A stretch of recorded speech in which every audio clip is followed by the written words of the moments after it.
Welcome to the Consultants Training Institute's Emerging Leaders Series. I am Brien Jones. The Emerging Leaders Series, we're pleased to introduce it as a complement to the Conversations with the Masters series. In the Conversation with the Masters series, we had very in-depth conversations with the pioneers and thought leaders within the business valuation and financial forensics professions. Those are the individuals who have contributed to the profession for over 25 years. The Emerging Leaders series introduces the up-and-comers within the profession, individuals who are carrying the mantle forward and contributing to the credentials within the profession, educational opportunities, articles, books, lectures, and so forth. The first in the installment with the Emerging Leaders series will feature a conversation with Rebekah Smith. Rebekah is a CPA, CVA, CFFA with the firm GBQ Consulting in Columbus, Ohio. Rebekah is the current chairman of NACVA's Executive Advisory Board. She is a past chair of NACVA's Litigation Forensics Board, and she is also on the editorial board for the National Litigation Consultants Review newsletter. In addition to those things, she is a lead instructor for the Certified Forensic Financial Analyst designation training. She practices in the areas of economic damages, business valuation, litigation consulting, and as you will see through this interview with her, is very dedicated to the profession and helping to move it forward. Please enjoy this conversation with the emerging leader, Rebekah Smith. How you doing, Rebekah? Good. How are you, Brien? I'm excellent. Great. I have to tell you, I've been most excited about this conversation. Oh, thank you. Because I've known you for many, many years. Yeah. And I remember you getting involved with NACVA in New Orleans. Yes. The year before Katrina, Yeah. we had a CFFA program when you attended, but we'll get to that in a minute. So hold that thought. Okay. You're from Ohio? From Ohio, born, raised, and still there. Yeah, Columbus area? Born and raised in Toledo, Okay. and then moved to Columbus in 2003. And you did your undergraduate studies in Ohio? In Ohio at Bowling Green State University. Go Falcons. And how did you get attracted into the accounting profession? You know, I'd like to tell you that there's some really, deep, wonderful story, but probably like a lot of people, I knew I wanted to be in business, and I was going to be an international business person and race cars on the weekend, and and I was going to minor in Japanese, and I took a year of Japanese, and it's just, that is one of the most challenging languages, Right. And I don't think at the age of 18 or 19, I was equipped to learn another language. It just stumped me. And so I said, well, maybe not international business. And so then I thought maybe economics, or I took an economics course and didn't like it. And well, maybe finance, and I didn't really like my finance course. And I took my first accounting course right about the time we had to declare majors. And so I said, okay, accounting it is.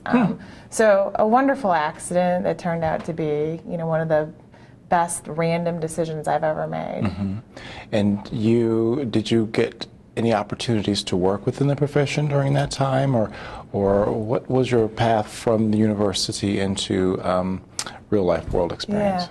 Yeah, I did an internship one summer with a Lazy Boy Chair Company, Okay. and which was wonderful. I was in their cost accounting department, and I sort of had fancied myself as someone who would work in the industry. I didn't see myself being a public accountant. And I really enjoyed it. I worked with some wonderful people. And one day, one of the higher executives in the finance department invited me to have a conversation about my career because they'd made me a full-time offer. And, they said, it's a great place, a lot of opportunities. But when I looked around, the people that had made the most of their careers or were the furthest along at Lazy Boy were all folks who had come from public accounting firms. And I thought to myself, wow, this is a great place, but I think I need to get some public experience. And so that internship, while I would have loved to have taken the job, I just thought I need to get into public. And so that's why I made my first job a job in public accounting. What did you do there? Well, I started with a really small firm in Maumee, Ohio called T-Bay Mosley Associates, and actually Garth T-Bay, who's another NACVA member, was really involved in business valuations, and that was kind of my first entry into it. I mean, I did everything though. I was like the tax accountant. I did a few audits, which I detested.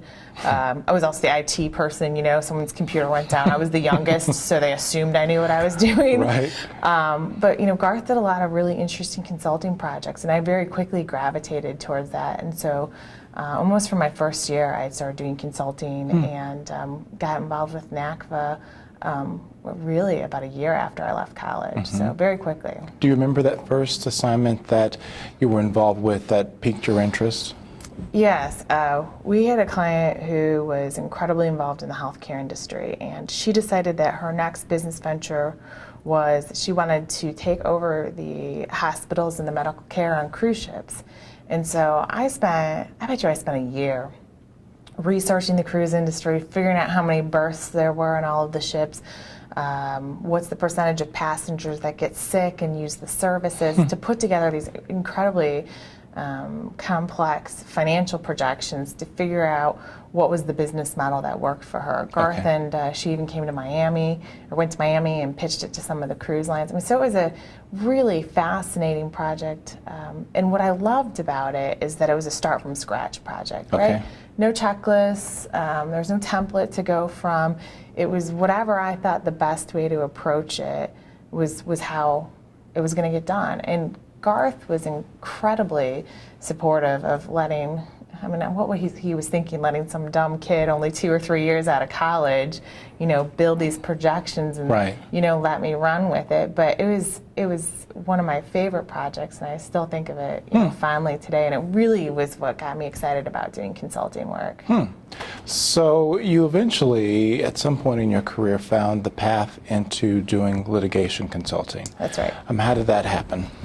I was with the firm in Miami for about probably 8 years. And I was doing, like I said, taxes and business valuation, and we did some litigation support work. And I sort of felt like I was spread a little thin. And I met some folks from a firm in Columbus and connected with them, actually Rob Stutz, who's another NACVA member. And Rob said, you know, if you're ever interested in really specializing and moving to Columbus, let me know. And it was sort of one of those things you stick in the back of your head and you're like, whatever. And I actually met Rob then 6 or 7 months later, ran into him at a football game, and we just started the conversations from there. And so in early 2003, we picked up and moved to Columbus. And ever since then, I've been focusing in litigation support, forensic accounting. In what areas? Most of my work is, I mean, really it's anyone who's in a fight and has a financial issue, I have the case, right? So we have a traditional valuation practice that does business valuations and fairness opinions and estate and gift. But the minute it looks like it's going to be contentious, those valuations get kicked over to my department. And then anything that's economic damages related or lost profits, we handle those. Anything forensic related, we handle that, and then sort of other random miscellaneous projects that my partners aren't sure where to put them get moved over to our department too. So, your first employment experience was primarily valuation, maybe some litigation, and obviously to work in the litigation profession, you need critical skills training. Right. And what were some of the things that you did and along that path to enhance your skills development? Genuinely, the most important class that I ever took was the CFFA training. I learned more in that class about presentation skills and the process and the pitfalls and what to do and what not to do than I've probably learned in any class since then. I mean, those are really things I took with me for my whole career, and they've sort of become the fundamentals that I rely on. That was a really great training course. The other thing that I did is because when I started that part of my career, I was a little bit younger than some of the other experts I was competing with, so I read a lot of industry. I mean, if there was something I could subscribe to or a book I could buy and read, you know, I tried to soak up as much knowledge as I possibly could because I was trying to combat some of the experience that other individuals had. So, you know, I I read. My mom's a librarian, Okay. so that was a natural go-to for me. You know, she's always taught us that if you don't know it, go find it. Somebody's Right. written about it. And so, yeah, I read a lot. And then I actually took a second week of training with the CFFA. And I think ultimately I took a third week of training with the CFFA. So, I mean, I really took all of the classes that I could, read as much as I could, and just soaked it all up while I was trying to get the experience. Well, and coupled with that, you, right after becoming credentialed with the CVA and the CFFA, you got involved in the organization and you took on some really critical projects at the time when the organization needed support. Do you recall what some of those things were? I don't, do you? I do. Oh, good. So now I'm going to ask you. Wonderful. Well, no, I mean, the curriculum for the CFFA, it has several weeks of training and, Right. and updating the industry materials for the theory of calculating damages, the examination questions there, That's getting involved in boards. I mean, it kind of evolved into a number of things to lead to you being involved on a board and governance level. I mean, why then did you choose, maybe that's the better question, why did you choose to get involved like that? Yeah, it's sort of, again, harken back to, I was in charge of a department at a pretty young age and was charged with building a litigation support department. And, you know, one of the challenges is that I was younger and I didn't have nearly some of the experience that some of my competitors had. And I thought, well, what are the other things that people look to when they're trying to choose an expert? You know, knowledge, your ability to do the job, and your industry involvement. And so I made a very conscious decision that I was going to get involved with NACVA. At the time, it was a little self-serving. I was trying to build my resume. And I thought, well, whatever they want me to do, I'm going to do. And so I started out being on committees like the Standards Board, or the Standards Committee, and making sure that when there was the opportunity to volunteer, that I volunteered, that I did what needed to be done, and I got it done so that I could develop a reputation. So when it did come time for something more critical, like when we updated the CFFA materials, people knew that they could count on me to do it and do a good job. And that is actually one of my favorite stories, is how Michael and I decided to update that course on the fly. Kaplan. Michael Kaplan. Yes. I was in San Antonio observing that course, and it was 10 o'clock, 11 o'clock in the morning, and Michael and I were kind of brainstorming about, well, what could we do with the course to, you know, kind of make it exciting. And it was a class that was just moving quicker. You know, sometimes the class moves through the materials quicker, and we realized that they were going to be done around 2 or 2:30 that day. And so Michael and I put our heads together at lunch, and we threw together a case study at lunch that we printed and we gave to everybody.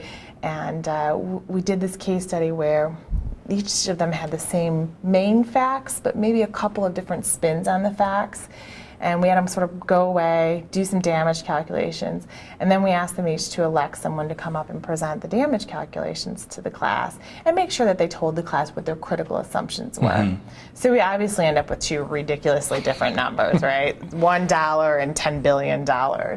And we did it as a way to sort of emphasize to them that one side or the other is going to put a spin on the facts, and you need to make sure that you work hard as an expert to get to what the real truth is of the facts, so that you're not just buying into something. Right.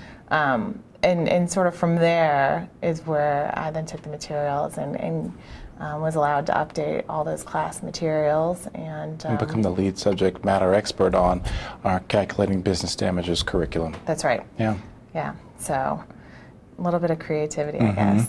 So you've talked a little bit about being so young in the profession and having... Not anymore. I mean, I used to be so young. Okay, but back in the day... Back in the day. You were. I mean, you had to combat being young and not necessarily having a lot of experience. You had great experience, Right. but the perception that you did not. Absolutely. And you got involved and you volunteered for the organization, but still professionally you obviously had to overcome some challenges. Sure. What were some of those, and how did you really overcome them? Yeah, you know, I've been in this business for a long time now, but when I first started, I was competing against folks that had 35 years of experience and had been doing litigation work for 15 or 20 years. And so, that they kind of looked at me and thought, I'm not sure if I put the two experts up on the stand, what's going to happen. So yeah, the education was a key component. The credentials were a key component. Being able to demonstrate industry knowledge was a very critical thing, that when someone called me about a case, being able to very quickly think in my head, well, what were the relevant issues, and being able to demonstrate in those early phone calls that I did know what I was talking about. I certainly had some people, I think, along the way who didn't hire me because of my age. I had one attorney who didn't hire me because I was a girl. And he just was afraid that, and he told me, kudos to him for being completely honest about why he didn't hire me. He told me that he just didn't think that I was going to be tough enough, given who opposing counsel was. And that is what it is. You can't dwell on it and let that bog you down. But the one thing I think I did really well is that when I did get an opportunity, I knocked it out of the park. I did as good of a job as I possibly could. I made sure that I knew all the relevant facts, that my client service was exceptional, and if you called, I called you back, immediately, that I hit all the deadlines, and I just made sure that whatever the experience was, it was a really positive one for them in terms of, the quality of the work and the interactions with us. And so it was sort of a slow process. But building that reputation for being objective and for being credible, and that we did quality work, that slowly over time has really served me well. Good. A lot of our members, the profile of our membership is changing, not only from being initially a CPA only organization, as NACVA was founded upon, but now having a good balance of our credentialed members coming in for evaluation not being a CPA. I think that's exciting. Yes, a great opportunity. Also, more so even the age demographic of our organization is changing. People coming into the profession directly from colleges or universities with MBA degrees, to those newly certified members that are coming into the organization, sort of as the organization grows. What are some of the things that you would say to them that would encourage them to continue forward and just not wanting to give up, or what they have to really address to become more knowledgeable and credible? I think the one thing that is wonderful about our industry is that it's really what you make of it. Having a CVA or an AVA or a CFFA, it gives you a lot of opportunities. There's a lot of things that you can do with evaluation credential. I just talked to a newly certified, I don't know if he's a CVA or an AVA, I can't remember which, but he's in the industry. He works for a very large national insurance company, and he got the credential because he thought that it would be great within his own company in terms of strategic planning and making acquisitions, and so not what you would typically think of, right? Someone business valuation firm, and to me that's a great story about how broader NACVA's reach is now than just a CPAs and accounting firms wanting to do business valuations and litigation support work, which is a little bit off of your question, but for folks just coming out of college, I think sticking with the organization and continuing to pursue this path, it's going to open a lot of doors. And the thing that's been great about sort of straying away from the traditional public accounting track is the diversity of what I do. On any given day, it could be something totally different. And I actually really like that. And it took a while to get here. I had to do a lot of tax returns, and I had to write a lot of industry write-ups about Ohio's economic climate in 1999, and I had to do a lot of templates and spreadsheets and all of that stuff. But it was well worth it, because now I have the ability to choose the type of cases I want to work on. I've got a lot of autonomy in my position. Things are always really interesting. And if I had given up, when I was bored with the business valuation, I wouldn't have this opportunity now. The other thing that I always tell people when I talk to like newly certified members is I tell them to find a way to get involved. I mean, that's actually one of my favorite things about NACVA is that if you want to get involved, you absolutely can. Yeah. It's not like some organizations where unless you are, you know the right people, and as long as you express an interest or enthusiasm, you'll find a spot for them. There's so much to be done. There's something to do, yeah. Right. And there's always something that you can do that hits your sweet spot too. Maybe you don't want to teach ultimately because you don't want to get up in front of people. That's great. We have tests that need to be graded. We have young people that need to be mentored. We have state chapters that need to be run. We need questions that need to be written. I'm saying because how many questions? I wrote 150 questions one time for one of the tests. But those are all really great experiences Right. that get you more invested in NACVA and do great things for your resume. And then the other thing I normally tell people too is you need to network with other members in NACVA. It's a great group of people. I've never met someone who wasn't willing to help me with advice, or I've got some cases in Florida. I can pick up the phone and call any of the Florida people that I know, and they're happy to help me, with questions about, hey, what are your rules down there? What do your reports need to look like? Do you know this judge? And so building your NACVA network is also great because, it just helps you feel more part of the community, and it's a good resume builder, and you're just going to find a lot more opportunities the more you build that network. So you're coming into this year, 2011, as the incoming chair of NACVA's Executive Advisory Board. Right. Congratulations. Thank you very much. And it's an interesting time because not only are we celebrating, the organization is celebrating 20 years. We're 3 years into our relationship with the Institute of Business Appraisers. Last year, we unified the standards for both organizations, professional standards. We've gone into an agreement with the American Institute of CPAs, the Right. AICPA, to help build their training in certified in financial forensics. The economy is at a very unstable time. Professionally, and businesses and organizations and people are struggling with how to navigate and survive through all of those things. Information and technology. I mean, I can go on, but really it seems like a perfect storm right now of a lot of great things and a lot of challenging things. And coming into that position with the board, what are some of the things you'd like to see happen and you hope to accomplish? Yeah. Well, the unification of the standards last year was huge. I'm really pleased that got accomplished. I think it's a great thing for business valuation. And going forward, in the upcoming year, giving people guidance and support as they start to implement those new standards, I think will be really key for the organization. Ultimately, I'd love to see all of the organizations come together and have some unified standards. I mean, that would be wonderful. In our partnership with the IBA, I think my goal there is I'd like to see us work towards getting people to start thinking of getting members invested in the organization. So seeing NACVA people invested in IBA and seeing IBA folks invested in NACVA. So we start thinking of ourselves as one large organization rather than just two organizations that are connected. I think that would be a great shift in the way we kind of present that.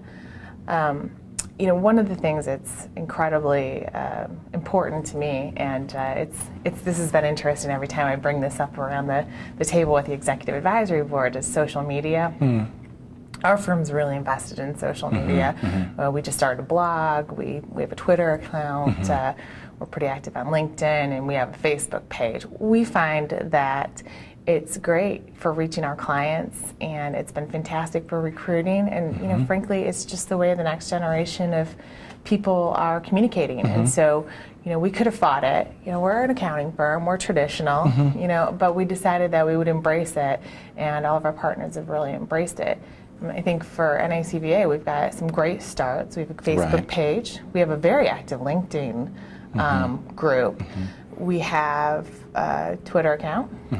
And Well, and here at the conference, we've introduced an app Right. for smart devices, so Right. people can have the resource, not necessarily at their desk or at a computer, wherever they go. If they've got a smart device, they can bring it with them. Right, I've been pulling the stuff up on my iPad all week.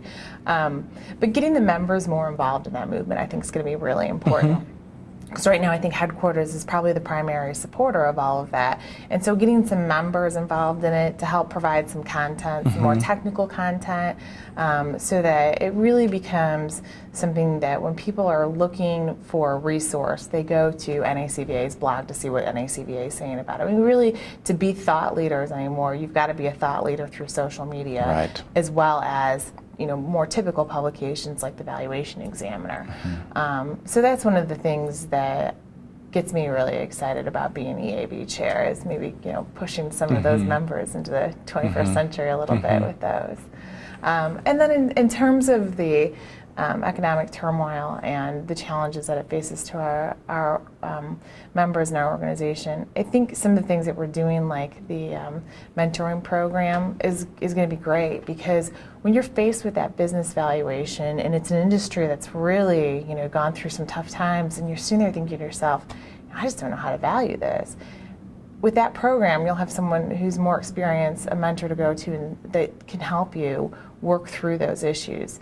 And again, that's sort of one of the reasons I think NACVA is great, is that as you build your professional network, anytime you encounter those types of things, there's always somebody that you can pick up the phone who'll help you work through those issues. You like to run, or have you run any marathons lately? Well, I ran a marathon May 28th. I ran about 80% of a marathon and had to drop out from an injury. I got to mile 21 and I couldn't put weight on my left foot anymore. Oh, that's a hard thing to do, though. A marathon. It was. I haven't even done one. That would have been my sixth. So, Really? Yeah. So which marathons have you run? I ran Cincinnati, Ohio Marathon. I've run Chicago Marathon twice. And I've run a marathon in Traverse City, which is called the Bayshore Marathon, twice as well. And I'm already signed up for the Marine Corps in October. Really? Yeah. Where's that? Washington, D.C. Oh, nice. Oh, when is that? What time of year is that? October 30th. Okay. Yeah. Last year, we were actually in Washington, D.C. when that was going through. That's a great event. You get to run right by the monuments. Yeah, And yeah. it's really wonderful. That's a beautiful city. And you just recently got married. Right, in November. Tell us about how fun that was. What'd you do? We had a destination wedding in Key West, and we invited our closest friends and our family, and everybody came down and spent a long weekend there, and we just had a really wonderful time. We rented a big house that became sort of wedding central, and the wedding itself was probably the sort of the shortest thing that we did during the during the weekend, but we ate good food and we drank wonderful wine and we caught up with our friends and just had a really great time. I mean, it was absolutely perfect. Yeah, yeah. Do you travel a whole lot, other than teaching? I do. I love to travel, but there has to be beach and sun for it to really feel like a vacation. What's for your me. favorite place? Well, Key West ranks up there. I also like the Virgin Islands. Spent some time in St. Croix. I enjoy that. It's a very laid-back, islandy island, And next week we're headed to Napa, so I'm hoping to add Napa to my list of favorite places. Rebekah, it has been an honor and a joy to work with you over these years and to see I you feel the taking same. such leadership and contributing at such a high level and continuing to help propel this industry forward. And we appreciate all that you've done and will continue to do so. Well, thank you. Thank you. Appreciate your time. We hope that you enjoyed this first installment of the Emerging Leaders series with Rebekah Smith. What a dynamic lady and a great leader we have for this profession. The next installment of the Emerging Leaders series will feature a conversation with Brent Sloan. Sooner or later, we're going to have to be kind of experts in both the U.S. codification as well as the international side. I mean, the end result is hopefully, I think a lot of companies would like us to have one accounting standard worldwide. We'll see you next time.